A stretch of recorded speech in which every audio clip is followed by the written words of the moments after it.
ஞானானந்தமயம் தெய்வம் நிர்மலஸ்படிகாகிருதியும் ஆதாரம் சர்வ வித்யானாமய கிரீவம் பாஸ்பகே. நமஸ்காரம். நேயர்கள் அனைவருக்கும் அஸ்ட்ரோ கேஎஸ் ஐயங்காரின் பணிவான நமஸ்காரங்கள். அஸ்ட்ரோ டிவி நேயர்களுக்கு அஸ்ட்ரோ கேஎஸ் ஐயங்காரின் பணிவான நமஸ்காரங்கள். வார பலன் 8/1/2024 14/1/2024 வரை உண்டான வாரத்திற்கு எந்தெந்த ராசிக்காரர்களுக்கு என்ன பலன்கள் அப்படின்றத பார்ப்போம். இந்த வாரத்தில் முதல்ல இந்த வாரத்தினுடைய கோல்சாரம் என்ன அப்படின்றத பார்ப்போம். அதற்கு பிறகு இந்த வாரத்தில் வரும் விசேஷ நாட்கள், மூன்றாவதாக இந்த வாரத்தில் எந்தெந்த ராசிக்காரர்களுக்கு சந்திராஷ்டமம் அப்படின்னு பார்ப்போம். காலபுருஷ தத்துவத்தின் முதல் ராசியான மேஷ ராசியில் குரு பகவானும், 6ஆம் இடமான கன்னியில் கேது பகவானும், 8ஆம் இடம்னு சொல்லக்கூடிய விருச்சிகத்தில் சுக்கிரனும், 9ஆம் இடம்னு சொல்லக்கூடிய தனுசுவில் சூரியன், செவ்வாய் மற்றும் புதன், கும்பத்தில் சனி பகவானும், மீனத்தில் ராகு பகவானும் இந்த வாரத்தில் இருக்கா. இந்த வாரத்தில் 8ஆம் தேதி அன்னிக்கே புத பகவான் விருச்சிகத்திலிருந்து தனுசுக்கு போயிடுறார். சந்திர பகவான் அனுஷ நட்சத்திரம் விருச்சிக ராசியிலிருந்து 8ஆம் தேதி ஆரம்பித்து 14ஆம் தேதி ராத்திரி சதய நட்சத்திரம் தாண்டி போகிறார். இதன் மூலியமாக அவர் விருச்சிக ராசியிலிருந்து கும்பராசிக்கு போகிறார், கும்பராசி வரலும் போகிறார். இந்த வாரத்தில் வரக்கூடிய விசேஷ நாட்கள் அப்படின்னு பார்த்தோம்னா 8ஆம் தேதி அன்னைக்கு துவாதசி, அதற்கு பிறகு 9ஆம் தேதி அன்னைக்கு திரையோதசி, அதாவது பிரதோஷ காலம்னு சொல்லுவாள். இந்த துவாதசி அன்னைக்கு 8ஆம் தேதி அன்னைக்கு மகாபெரிவா ஜெயந்தின்னு போட்டிருக்கு. மகாபெரிவாவுடைய அன்னைக்கு ஆராதனைகள் நடக்கும். 9ஆம் தேதி அன்னைக்கு பிரதோஷகாலம் சுக்லபட்சத்திலையும் கிருஷ்ணபட்சத்திலையும் மாதத்துக்கு 2 தரம் வரும். சில பேர்லாம் வேண்டிப்பா இந்த மாதிரி என்னுடைய இந்த காரியங்கள்லாம் நிறைவேறித்துன்னா நிறைவேறதுக்காக நான் ஒரு 24 பிரதோஷம் இல்லைன்னா 48 பிரதோஷம் விரதம் இருக்கிறதா வேண்டிப்பா. அவள்லாம் சாயந்தரம் 5:45 6:15 மணி வரலும் உண்டான காலகட்டத்தில் உண்டான தீபாராதனையை சிவன் கோவிலில் பார்த்துட்டு அதற்கு பிறகு பிரதோஷத்தினுடைய விரதத்தை முடிக்கிறது தான் பொதுவாக பண்ணுறது. பொதுவாகவே இந்த பிரதோஷம் வேண்டிக்கிறது என்னென்னா, கஷ்டங்கள் போகிறதுக்கும், குழந்தை பிராப்தி ஏற்படுறதுக்கும், மிகுந்த பிரச்சனைகள் இருக்கிறதுக்கும், திருமணம் ஆகாதவர்களுக்கும் திருமணம் ஆன தம்பதியினருக்கும் பிரச்சனைகளுக்கும், திருமணம் ஆகாதவர்கள் அவர்களுக்கு உண்டான தோஷங்களை தீர்ப்பதற்கும் இந்த பிரதோஷ கால விரதம் இருக்கா. பொதுவாகவே பார்த்தோம்னா பிரதோஷ காலம்ன்றது சிவன் கோயிலில் மிகவும் ஏற்றமான விசேஷம். அதற்கு பிறகு 9ஆம் தேதிக்கு அப்புறம் 10ஆம் தேதி அன்றைக்கி பார்த்தோம்னா மார்கழி மூலம், அதாவது ஹனுமத் ஜெயந்தி அப்படின்னு சொல்லக்கூடியது. மார்கழி மூலம், மார்கழி மாதம் மூல நட்சத்திரம் ஆஞ்சநேயனுடைய பிறந்த தினமாக கொண்டாடப்படுறது. அதனால் ஹனுமத் ஜெயந்தி. இப்போ சனி பயிற்சி எல்லாம் வேறு ஆயிருக்கு. சனி பகவானை கட்டியவர் அப்படின்னு சொல்லக்கூடியவர் ஆஞ்சநேய பெருமான். அதனால் ஆஞ்சநேய ஜெயந்தி ரொம்பவும் விசேஷம். 11ஆம் தேதி அமாவாசை தினம் அன்றைக்கி முன்னோர்களுக்கு திதி கொடுக்க வேண்டியது, இதெல்லாம் பண்ண வேண்டியது. அதாவது பேரண்ட்ஸ் இல்லாதவா, தாய் தந்தையர் இல்லாதவா முன்னோர்களுக்கு திதி கொடுக்க வேண்டிய நாள் மார்கழியில் வர்ற அமாவாசை. 14ஆம் தேதி அப்படின்னு பார்க்கும்பொழுது போகி பண்டிகை. இந்த மாதத்தினுடைய இந்த தட்சிணாயன புண்ணிய காலத்தின் கடைசி நாள் அது போகி பண்டிகை. பழையன கழிதலும் புதியன புகுதலும் அப்படின்னு சொல்லி பழைய விஷயங்கள் எல்லாத்திலையும் மனசில் இருக்கக்கூடிய தேவையற்ற சஞ்சலங்கள், தேவையற்ற விஷயங்கள், அகங்காரம், மமகாரம், இந்த மாதிரியான விஷயங்கள் எல்லாத்தையும் தூக்கி போட்டு அதுக்கப்புறம் புதிதாக வாழ்வில் நாம் பிறப்பதாக தை மாதம் 1ஆம் தேதி அடுத்த நாள் எடுத்துக்கிறது ரொம்பவும் நல்லது.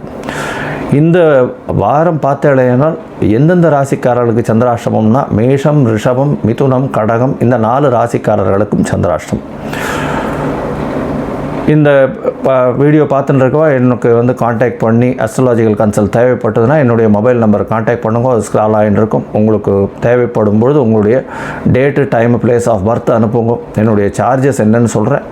அதற்கு பிறகு உங்களுக்கு PDF போட்டு டைம் கரெக்ஷன்ஸ், டேட் கரெக்ஷன், இல்லைன்னா சந்தி இருக்கா அப்படின்றத பார்த்துட்டு அந்த சந்தி பார்த்து டிசைட் பண்ணி எந்த நட்சத்திர பாதத்தில் வரீங்க அப்படின்றத டிசைட் பண்ணிவிட்டு அதற்கப்புறம் இன்றைய கோல்சாரம் எப்படி இருக்குது, உங்களுக்கு தசாபுக்தி அந்தரம் சூக்ஷ்மம் எப்படி இருக்குது, இன்றைய கோல்சார காலகட்டங்கள் எப்படி இருக்குது அப்படின்றதையும் பார்த்து உங்களுக்கு உண்டான பரிகாரம் என்ன அப்படின்றதையும் சொல்கிறேன்.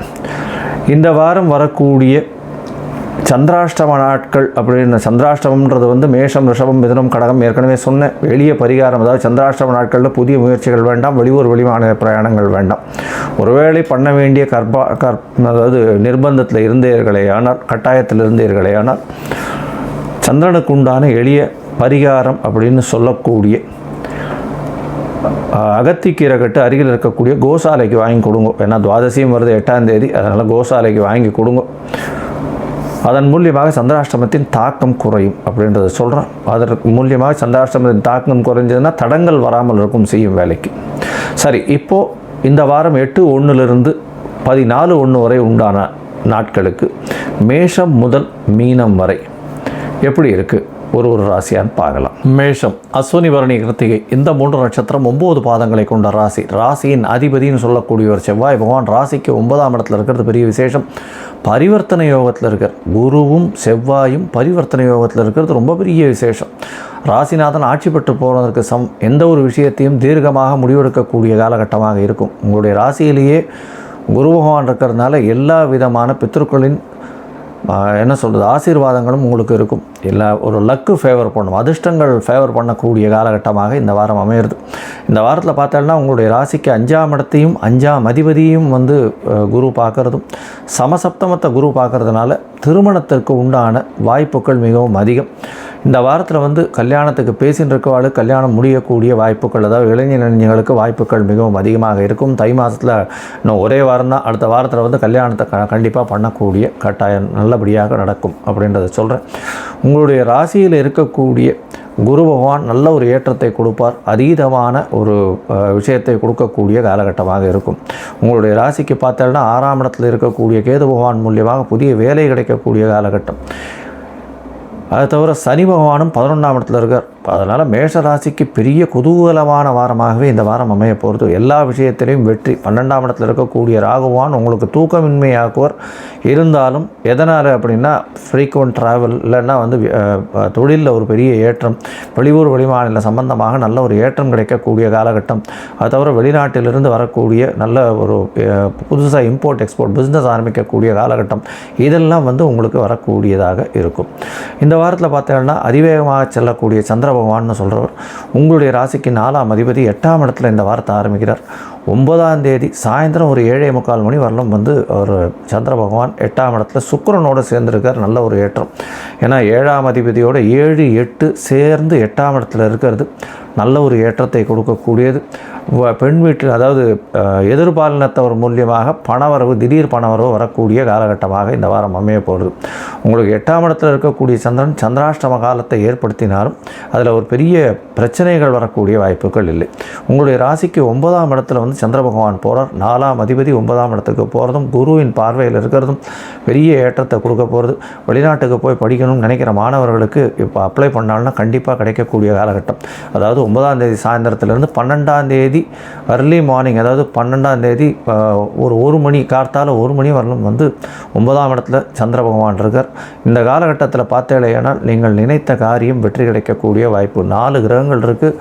சூரியன், செவ்வாய், புதன் மற்றும் சந்திரன் 4 கிரகங்கள் இருக்கக்கூடிய காலகட்டம்ன்றதுனாலையும் பரிவர்த்தனை யோகத்தில் குரு பகவான் இருக்கிறதுனாலையும் நல்ல ஒரு ஏற்றமான காலமாக இந்த வாரம் அமையிறது.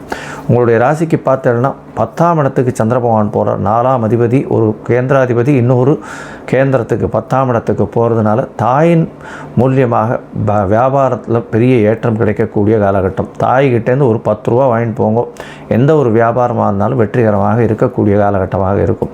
ஏன்னா உங்களுக்கு 12ஆம் தேதி அதிகாலையிலிருந்து 14ஆம் தேதி காலை ஒரு 2:30-3 மணி வரலும் வந்து உங்களுக்கு 10ஆம் இடத்துல இருக்கார். 10ஆம் இடத்துல வேகமாக செல்லக்கூடிய சந்திர பகவான் இருக்கிறதுனால நல்ல ஒரு ஏற்றம் கிடைக்கக்கூடிய காலகட்டம். உங்களுடைய ராசிக்கு பார்த்தோம்னா 11ஆம் இடத்துல சந்திர பகவான் போகிறார். சனி சந்திர புணர்ப்பு யோகம் அமையிறது. இந்த காலகட்டத்தில் பார்த்தேன்னா உங்களுடைய நினைப்பு ரொம்பவும் வேகமாக இருக்கும், ஆனால் ஆற்றல் செய்ய முடியாத காலகட்டமாக இருக்கும். இந்த வாரத்தில் வந்து ஷேர் பிஸ்னஸில் பெரிய ஏற்றம் கிடைக்கக்கூடிய காலகட்டம். தொழிலில் மிகப்பெரிய வேண்மை. அதுவும் வந்து இந்த வாரத்தில் சமையல் கலை வல்லுநர்கள், மருத்துவ சம்பந்தம், மருத்துவ உபகரணங்கள் விற்கிறவங்க, இவங்களுக்கெல்லாம் பெரிய ஏற்றமும் மாற்றமும் நிச்சயமாக கிடைக்கும். இந்த வாரத்தில் பார்த்தேனால் இந்த ஆர்ம்டு ஃபோர்ஸஸ் இவாள்லாம் சொல்கிறேன் இல்லையா, யூனிஃபார்ம் சர்வீசஸ் அவார்டுக்கு பெரிய ஏற்றமாக இருக்கக்கூடிய காலகட்டமாக இருக்குது. இந்த வாரத்தில் நீங்கள் அருகில் இருக்கக்கூடிய வடபழனி முருகன் கோவிலுக்கு போய் சேவிச்சுட்டு வாங்க. நல்ல ஒரு ஏற்றமும் மாற்றமும் நிச்சயமான சந்தோஷமும் உங்களுக்கு வந்தே தீரும்.